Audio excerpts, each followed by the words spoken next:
Halo semuanya, pada kesempatan ini kita akan membahas berkaitan dengan profesi supervisor klinis untuk perbaikan pembelajaran. Nah, perlu kita ketahui bahwa tingkat kemandirian seorang guru yang terlalu besar akan menyebabkan guru tersebut merasa bahwa dirinya tidak perlu lagi untuk disupervisi. Sedangkan supervisor, dia merasa bahwa ia memiliki otonomi untuk mensupervisi seorang guru. Nah, sebelum itu perlu kita ketahui, apa sih supervisi klinis itu? Baik, supervisi klinis adalah bantuan profesional kesejawatan oleh supervisor kepada guru yang mengalami masalah dalam pembelajaran agar yang bersangkutan dapat mengatasi masalahnya dengan menempuh langkah yang sistematis, dimulai dari tahap perencanaan pengamatan perilaku guru mengajar, analisis perilaku, dan tindak lanjut. Pada intinya, supervisi klinis adalah bantuan dari seorang supervisor untuk membantu guru dalam menangani masalah yang dihadapinya. Selanjutnya akan kita bahas ciri-ciri supervisi klinis. Perbedaannya dengan supervisi lainnya adalah prosedur pelaksanaannya. Prosedur pelaksanaannya ditekankan kepada mencari sebab-sebab atau kelemahan yang dilakukan oleh guru selama proses pembelajaran dan kemudian langsung diusahakan perbaikan atas kekurangan dan kelemahan tersebut. Ciri-ciri supervisi klinis yang pertama, bimbingan supervisor pengajaran kepada guru bersifat hubungan pembantuan, bukan hubungan perintah atau instruksi. Nah, di sini hubungan pembantuan adalah supervisor membantu guru, bukan sebagai pemberi perintah seperti itu, tetapi sebagai orang yang membantu sehingga guru dapat memperbaiki kesalahan yang dilakukannya selama proses mengajar. Ciri yang kedua, kesepakatan antara guru dan supervisor tentang apa yang dikaji dan jenis keterampilan yang paling penting, merupakan hasil diskusi bersama. Yang ketiga, instrumen supervisi klinis dikembangkan dan disepakati bersama antara guru dengan supervisor, di mana di sini perlu adanya kesepakatan antara supervisor dengan guru, bukanlah supervisor mengambil alih sendiri seperti itu. Baik, selanjutnya kita bahas mengenai karakteristik supervisi klinis. Karakteristiknya yang pertama, perbaikan proses pembelajaran mengharuskan guru mempelajari kemampuan intelektual dan keterampilan teknis. Supervisor mendorong guru berperilaku berdasarkan kemampuan intelektual dan keterampilan teknis yang dimiliki. Jadi di sini adalah supervisor membantu guru dalam mempelajari kemampuan intelektual dan keterampilan teknis. Di sini guru yang sudah memiliki kemampuannya didorong oleh supervisor agar dengan kemampuan yang telah dimiliki guru tersebut, guru dapat memperbaiki setiap kesalahan yang dilakukan dalam proses mengajar di kelas seperti itu. Selanjutnya, karakteristik yang berikut. Fungsi utama supervisor adalah menginformasikan beberapa kemampuan dan keterampilan seperti yang pertama, kemampuan dan keterampilan menganalisis proses pembelajaran berdasarkan hasil pengamatan. Yang kedua, kemampuan dan keterampilan mengembangkan kurikulum, terutama bahan pembelajaran. Jadi di sini guru diajarkan oleh supervisor bagaimana dapat mengembangkan bahan pembelajaran atau mengembangkan kurikulum yang ada sehingga menciptakan suatu pembelajaran yang menarik bagi siswa sehingga hasil capaian belajar siswa menjadi lebih meningkat seperti itu. Yang ketiga, kemampuan dan keterampilan dalam proses pembelajaran. Yang keempat, kemampuan dan keterampilan guru melakukan evaluasi dan tindak lanjut. Selanjutnya kita bahas berkaitan dengan urgensi supervisi klinis. Yang pertama, menghindarkan guru dari jebakan penurunan motivasi dan kinerja dalam melaksanakan proses pembelajaran. Nah, di sini supervisor berfungsi untuk membantu guru sehingga guru termotivasi dan guru pun bisa menjadi seorang pengajar dan dengan baik sehingga profesi yang diembannya menjadi lebih baik sehingga dia bisa menjadi seorang guru yang lebih profesional lagi. Selanjutnya, menghindarkan guru dari upaya menutupi kelemahannya sendiri melalui cara-cara dialog terbuka dengan supervisornya. Jadi di sini untuk membantu guru sehingga guru dapat melaksanakan tugasnya menjadi lebih baik. Di sini supervisor mengambil perannya sebagai orang yang saling bisa diajak untuk berdialog, saling share bagaimana sehingga seorang guru bisa mengajar untuk lebih baik lagi ke depannya. Selanjutnya kita bahas berkaitan dengan tujuan supervisi klinis. Yang pertama, menjaga konsistensi motivasi dan kinerja guru dalam melaksanakan proses pembelajaran. Di sini tujuan supervisi klinis adalah menjaga konsistensi motivasi sehingga guru terus terasa termotivasi sehingga kedepannya guru bisa mengajar lebih baik lagi daripada sebelum-sebelumnya. Selanjutnya, mendorong keterbukaan guru kepada supervisor mengenai kelemahannya sendiri dalam melaksanakan pembelajaran. Nah, tujuan dari supervisi klinis ini adalah guru dengan sendirinya dapat dengan percaya diri, dengan tidak ragu-ragu, dengan tidak malu, dapat mengungkapkan apa saja kelemahan yang dimilikinya sehingga supervisor dapat membantunya dalam mengatasi kelemahan yang dimiliki sehingga guru tersebut dapat mengajar dengan baik dan menghasilkan peserta didik pun yang baik.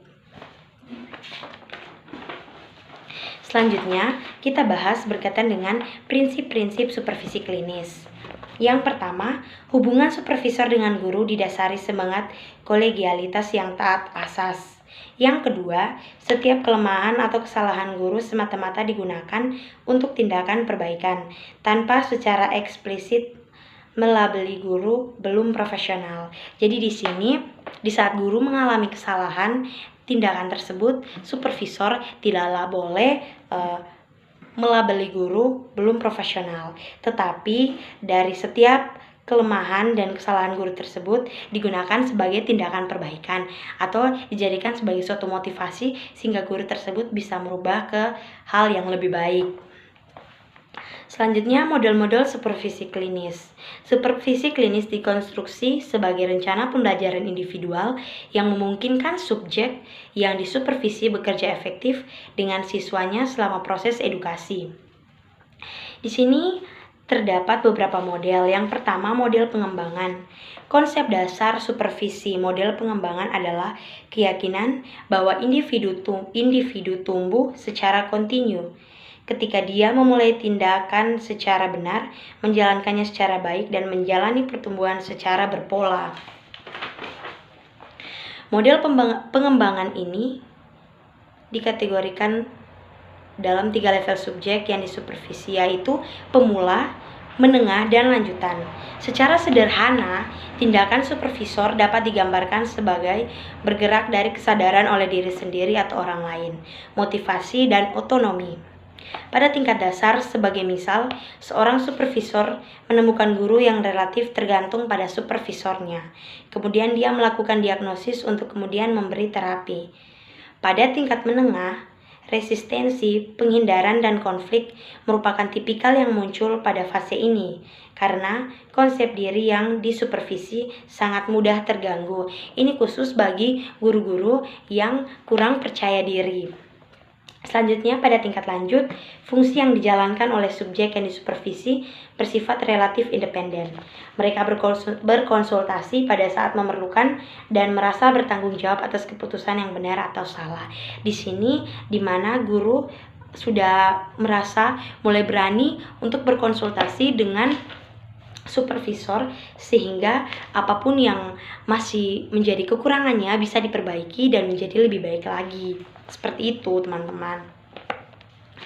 Selanjutnya, model yang kedua adalah model terpadu. Apakah teman-teman tahu bagaimana itu model terpadu? Oke, baik. Di sini saya akan menjelaskan kepada teman-teman berkaitan dengan model yang kedua, yaitu model terpadu. Model terpadu yaitu sesekali supervisor bisa tampil langsung selayaknya guru yang memberi kuliah, pengajaran, atau informasi kepada kliennya. Sesekali dia bertindak sebagai konselor ketika harus melakukan tindakan konseling atau kepenasehatan khusus atas masalah-masalah yang dihadapi oleh kliennya. Jadi di sini pada intinya model terpadu ialah supervisor mengambil peran sebagai contohnya seperti di sekolah menengah pertama ataupun sekolah menengah atas, dia menjadi seorang guru BK yang memberikan motivasi sehingga hal-hal yang awalnya kurang baik menjadi suatu hal yang lebih baik dan bisa dijalankan untuk bisa lebih baik lagi. Selanjutnya model yang ketiga adalah model orientasi spesifik. Aplikasi model ini pada tahap awal menjelma sebagai suatu tahapan, di mana ketika supervisor bertatap muka dengan yang disupervisi, mereka harus menunjukkan keahlian dan kelemahannya. Ini berarti keduanya bisa saling mempengaruhi satu sama lain. Pada tahap selanjutnya, bukan tidak mungkin di antara mereka muncul konflik, sikap bertahan, menghindar, bahkan menyerang. Pada tahap ini, supervisor harus menunjukkan perannya sebagai pengendali. Di saat muncul sikap bertahan, menghindar, bahkan menyerang ataupun konflik, di sini sebagai seorang supervisor kita tidak boleh ikut masuk ke dalam sikap-sikap itu. Kita harus menjadi seorang pengendali atau di sini kita mengambil sikap tengah sehingga tidak terjadi suatu hal yang tidak diinginkan antara guru ataupun pengsupervisi dengan orang atau subjek yang disupervisi. Oke, selanjutnya kita akan membahas berkaitan dengan teknik komunikasi dalam supervisi klinis. Komunikasi adalah penyampaian segala perasaan, sikap, kebijakan, dan kehendak, baik secara langsung maupun tidak langsung. Nah, di sini kita bahas yang pertama, komunikasi dipandang sebagai proses penyampaian informasi. Guru sebagai penerima pesan dan supervisor sebagai pengirim atau sebaliknya, tidak merupakan komponen yang menentukan keberhasilan komunikasi. Tinjauan ini menggarisbawahi pendapat yang mengatakan bahwa hanya dengan sejumlah informasi atau pesanlah komunikasi atau antara pengirim dan penerima, misalnya antara supervisor dengan guru atau sebaliknya, akan terjadi. Dengan pengertian ini berarti supervisor atau penyampai pesan terpanggil untuk berkomunikasi dengan guru sebagai penerima pesan tersebut, karena ada sejumlah bekal informasi yang akan disampaikan. Tanpa ada pesan yang berarti, maka komunikasi antar supervisor dan guru sebagai penerima pesan dalam arti yang sebenarnya tidak akan terjadi dengan bermakna. Di sini menyampaikan kepada kita bahwa perlu adanya komunikasi antara guru dengan supervisor yang dimana akan menciptakan suatu makna yang berguna bagi guru maupun supervisor tersebut. Atau bisa dikatakan dengan saling sharing antara guru dengan supervisor sehingga dapat menciptakan atau dapat menyelesaikan permasalahan yang dialami oleh guru, dan demikian pun akan mendambakan wawasan bagi seorang supervisor tersebut. Yang berikut kedua, komunikasi itu suatu proses penyampaian gagasan dari supervisor kepada guru. Supervisor berkomunikasi dengan guru, maka titik tekan keberhasilan komunikasi terletak pada kemampuan supervisor memformulasikan pesan-pesannya. Di sini dijelaskan bahwa supervisor mengambil peran penting untuk memberikan informasi kepada guru yang disupervisinya. Nah, untuk supaya guru dapat mengerti mengenai apa yang disampaikan supervisor, maka sebaiknya supervisor dapat menggunakan bahasa yang mudah dimengerti oleh guru. Yang berikut, yang ketiga, komunikasi dipandang sebagai suatu proses penciptaan arti, ide, gagasan atau konsep yang dalam bahasa Inggris disebut the process of creative the meaning. Pesan supervisor dapat diciptakan melalui orang, televisi, radio, memo, papan pengumuman, surat, dan sebagainya. Akan tetapi, pengertian atau meaning hanya ada dalam diri individu guru masing-masing. Konsep ini tidak sepenuhnya tepat, mengingat bahwa komunikasi itu bukan proses penyampaian arti atau gagasan dari seorang kepada orang lain. Penyampaian pesan tidak pernah memberikan meaning atau pesan yang disampaikannya. Seperti itu, teman-teman. Selanjutnya, kita akan membahas berkaitan dengan komunikasi klinis ya. Oke, baik. Komunikasi klinis. Di sini baik saya akan menunjukkan kepada teman-teman semua berkaitan dengan komunikasi klinis, sikap yang menghambat dengan sikap yang membantu. Akan saya tunjukkan di sini. Oke, baik. Yang pertama, sikap menghambat yaitu evaluasi, penguasaan, manipulasi, tidak memperhatikan, bersikap super kaku, bersikap super kaku ya teman-teman. Ada 1, 2, 3, 4, 5, dan 6 ya. Selanjutnya berkaitan dengan sikap membantu. Ada 6 juga. Yang pertama adalah deskripsi, yang kedua permasalahan, yang ketiga spontanitas, yang berikut memberi perhatian, menyamakan diri, dan yang terakhir adalah sikap luas. Baik, di sini kita akan membahas satu persatu. Yang pertama adalah evaluasi. Evaluasi ini bertolak belakang dengan deskripsi. Di sini kita akan membahas berkaitan dengan sikap menghambat dan sikap membantu, antara sikap menghambat dan sikap membantu yang saling bertolak belakang. Yang pertama, evaluasi dan deskripsi ya teman-teman. Supervisor yang cenderung memberi penilaian terhadap guru binaannya akan menghadapi reaksi yang defensif dari penerima pesan itu ya. Kayak seperti kita di saat kita melakukan suatu hal dan kita langsung diberikan penilaian terhadap diri kita, mungkin kita sedikit kurang suka dengan hal itu. Maka di sini sebaiknya dimiliki oleh supervisor adalah memiliki sikap deskriptif yang berkaitan dengan komunikasi saat supervisi terjadi. Sebaliknya, supervisor yang memberi penjelasan secara deskriptif akan memperoleh respon positif dari guru binaannya. Ya tentu saja teman-teman. Selanjutnya berkaitan dengan penguasaan dan permasalahan. Supervisor yang bersikap sebagai penguasa atau pemimpin yang otoriter akan membuat guru binaannya menjadi inferior dan defensif. Nah, di sini sebagai seorang supervisor, janganlah kita menjadi seorang yang berkuasa, atau bisa dikatakan dengan kata karena kita sebagai seorang supervisor, kita menganggap diri kita sebagai seorang yang sok pintar, yang tahu segalanya, sehingga kita dapat menjadi seorang yang bisa memperbudak orang lain atau menyuruh-nyuruh orang lain, atau dengan kata lain bersikap tidak sopan dengan orang lain di saat suatu hal sedang terjadi. Manusia sesuai dengan hakikatnya biasanya tidak suka terpojok atau tidak mau berperan selalu sebagai bawahan. Mereka lebih menerima atasan yang senantiasa memecahkan pelbagai persoalan atau problema yang mereka hadapi, seperti itu. Jadi di sini guru akan lebih senang dengan seorang supervisor yang mampu menyelesaikan suatu permasalahan dengan secara baik, atau tidak menjadi seorang yang tukang penyuruh seperti itu. Selanjutnya berkaitan dengan manipulasi dan spontanitas. Supervisor selaku penyampaian pesan yang bernada manipulatif atau bersikap ada udang di balik batu akan disambut dengan negatif oleh guru dan tidak mungkin menciptakan suasana komunikatif antar sesama mereka.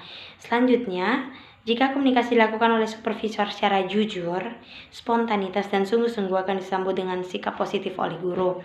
Nah, di sini seorang supervisor haruslah memberi wawasan yang luas, sehingga di saat mensupervisi seorang guru, dia boleh dengan spontannya dapat memperbaiki atau membantu guru dalam menyelesaikan permasalahan yang dihadapi saat proses pembelajaran berlangsung. Tentunya dengan cara yang sopan ya. Selanjutnya, tidak memperhatikan atau memperhatikan. Sebaiknya berkaitan dengan tidak memperhatikan dan memperhatikan, sikap dingin seorang supervisor atau penyampaian informasi akan ditanggapi oleh guru sebagai penerima informasi secara tidak penuh, dan dengan demikian komunikasi tidak akan berjalan secara efektif.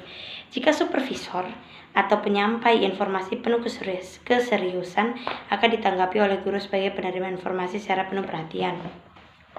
Jadi seperti ini teman-teman, jika seorang guru sedang disupervisi, maka kita sebagai supervisor sebaiknya adalah memberi perhatian. Kita memberi perhatian di situ dapat membuat guru merasa bahwa materinya ini penting, kinerjanya ini, profesionalnya ini perlu diuji, dan itu sangat penting, sehingga dia dapat merubah hal yang baik menjadi hal yang tidak baik menjadi hal yang lebih baik.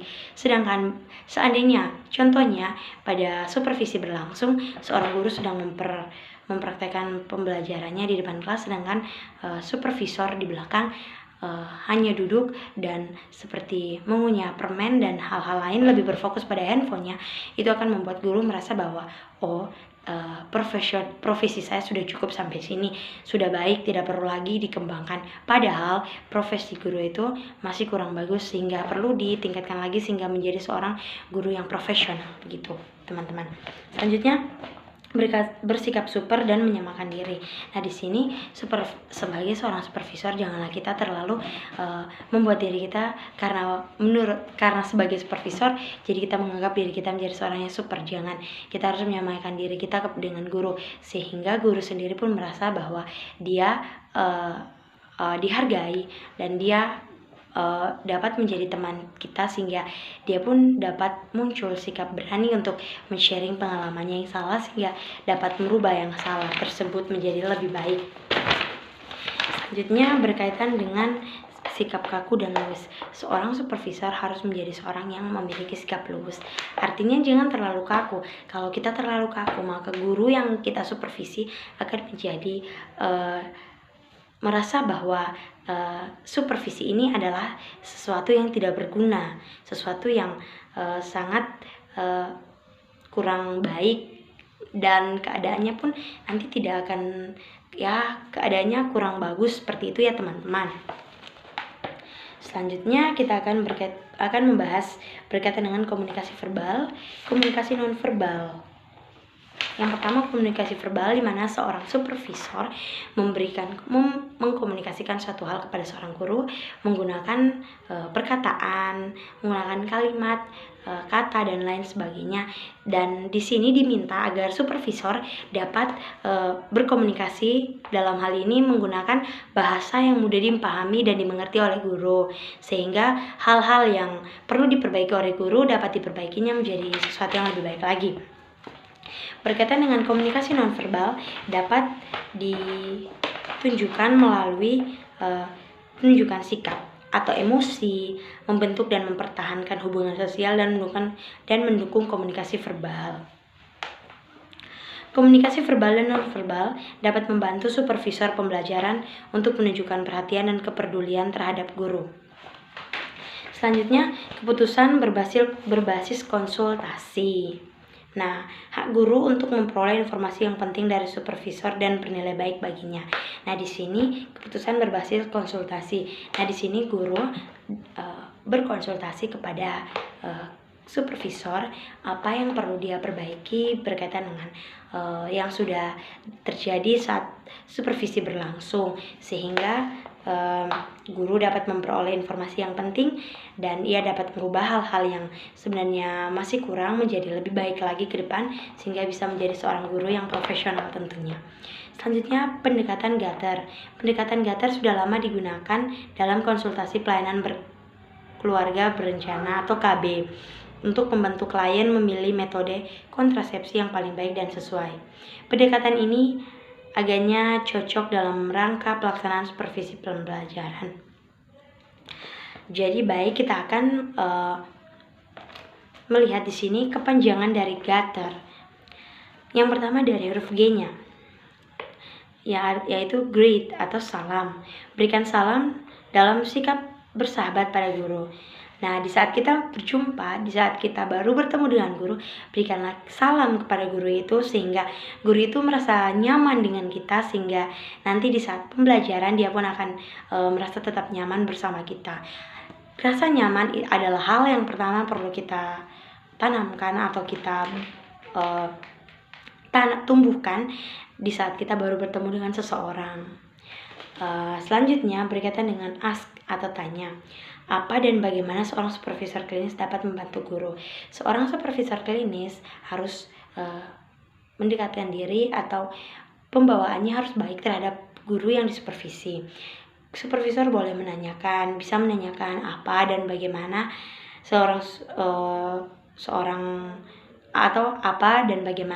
sehingga supervisor itu dapat membantu guru berkaitan dengan yang dirasakan oleh guru berkaitan dengan permasalahan-permasalahan yang selama ini dialaminya dalam proses pembelajarannya, seperti itu.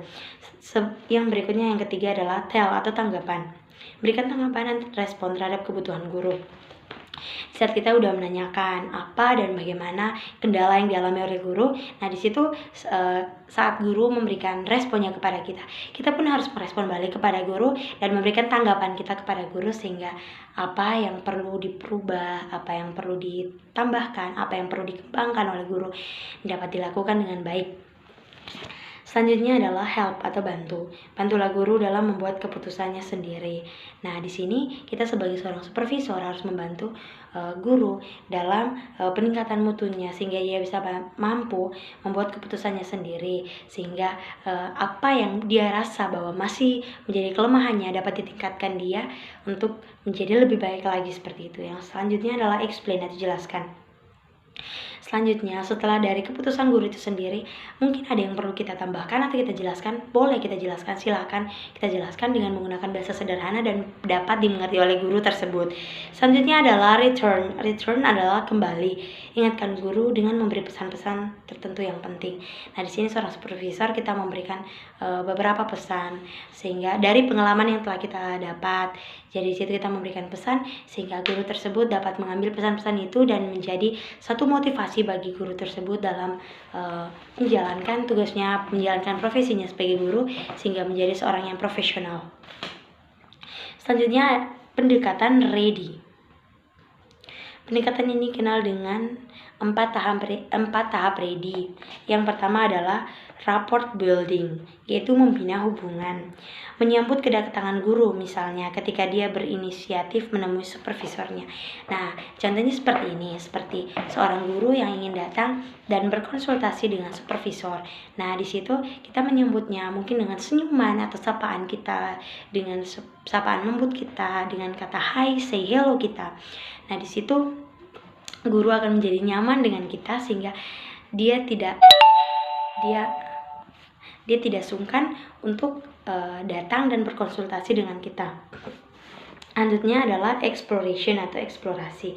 Mendapatkan informasi mengenai kebutuhan guru, resiko kehidupan guru sebagai penyandang profesi ketika berinteraksi dengan anak, kehidupan sosial dan lingkungan.